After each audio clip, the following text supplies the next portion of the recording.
हाय. तर आपण चाललो आहोत आज तनिष ज्वेलरीच्या शॉपमध्ये. तर त्यांनी आपल्याला बोलवलं आहे ज्वेलरी वेअर करायला, फोटोशूटसाठी त्यांनी आपल्याला बोलवलं आहे. तर आज आपण जाणार आहोत तनिष पिंपरी येथल्या शॉपमध्ये. तर हा अनुभव माझा कसा आहे हा तुम्हाला दाखवतच राहणार आहे. व्हिडिओ शेवटपर्यंत नक्की बघायचा. थांबा मी येते ना.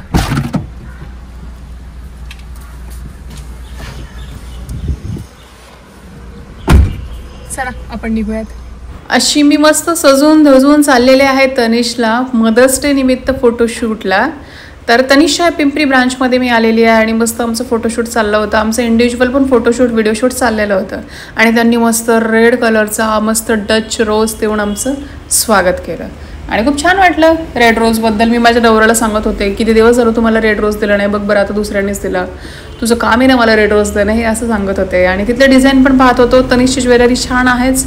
थोडंसं मेकिंग चार्जेस आज कम्पॅरेटिव्हली थोडंसं जास्त आहे, पण त्याप्रमाणे त्यांचा दागिना पण आहे असं म्हणता येईल. त्यांचे पॅटर्न असं युनिक वाटतात मला, पण इट्स ओके. तुम्हाला जो सोनार पटतोय त्याच्याकडे तुम्ही जाऊ शकता प्रत्येकाकडे, कारण प्रत्येकाची टेस्ट वेगवेगळी असते. कोणाला तनिष पटेल, कोणाला नाही पटेल. तुम्हाला जसं पटतं, जो आवडतो तिथे तुम्ही जाऊ शकता. आता हा 13 तोळ्याचा नेकलेस आहे. त्यांनी मला पहिल्यांदा वेअर करायला दिला होता पहिल्या फोटोशूटसाठी. तर हा 13 तोळ्याचा नेकलेस मी फोटोशूटसाठी म्हणूनच घातला, नाहीतर मी अशी घालू शकत नाही, कारण एवढं जास्त सोनं मी नाही घालत. म्हणजे मला फार हेवी वाटतं ते आणि जास्त वाटतं ते. पण माझ्या उंट्यासारख्या गळाला एवढा मोठा हेवी नेकलेस छान दिसतोय का हा गोल्डचा, ते मला खाली कमेंट बॉक्समध्ये नक्की सांगा. आणि मस्त नवऱ्याकडून मी लाड करून घेत होते, हे घाला ते घाला ते घाला. लाजळू नवरा आहे माझा, पण आता काय करणार, बाहेर आलो चहा सोबत त्यांना लाड करून द्यावेच लागणार, बायकोच आहे.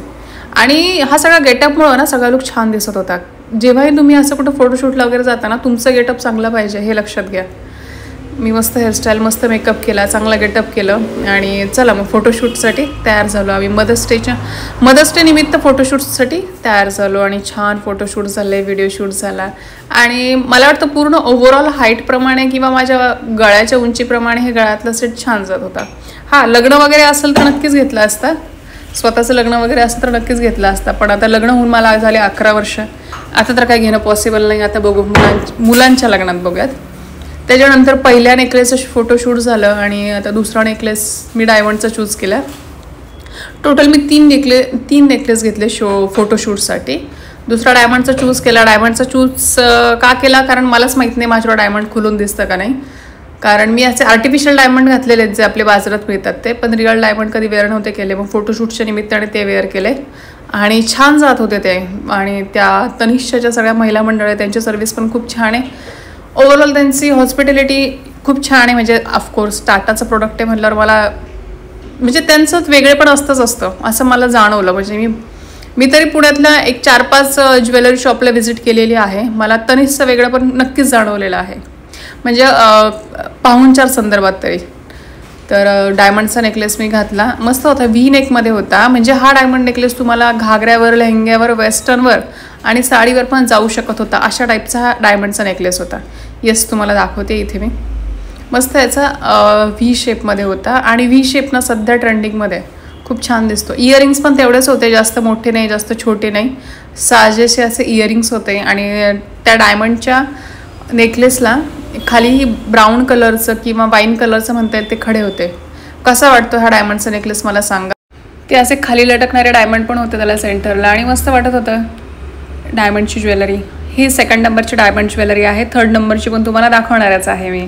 तरी कशी वाटते, या साडीवर ही सूट होतीये का वन पीसवरही जास्त सूट होईल, हे पण मला नक्की कमेंट बॉक्समध्ये सांगा. हा सेकंड नंबरचा डायमंड नेकलेस आहे. तर लवकरच आपण वळणार आहोत 3rd डायमंड नेकलेसवर. तर हा 3rd डायमंड नेकलेस आहे आपला. हा मस्त आहे, हा फुलांचा नेकलेस आहे. हा फुलं म्हणू शकतो त्याला, तो नेकलेस आहे. मला हा पण जास्त आवडला. हा आपला लास्टचा नेकलेसचं शूट होतं, मदर्स डे स्पेशल तनिषनी शूट ठेवलं होतं. तर येस, हा शेवटचा नेकलेस आणि खूप छान आहे, मला हा फार आवडला. म्हणजे याचे व्हाईट कलरचे डायमंड होते ना, मग ते असं वाटत होते की कलरफुल ड्रेसवर पण जाईल आणि पेस्टल कलरवर पण हा जास्त छान जाईल, खुलून दिसेल. तर असेच फुलं खाली पण होते नेकलेसला, मस्त होतं. आणि मागचा लॉक पॅटर्न पण छान होता, एकदम डेलिकेट अशी तनिषची ज्वेलरी वाटली मला. आणि फोटोशूट पण खूप छान झालं. तर तुम्हाला कसं वाटतंय खाली कमेंट बॉक्समध्ये मला नक्की सांगा. बाय. व्हिडिओ आवडल्यासच काय करायचं तुम्हाला माहीतच आहे. बाय.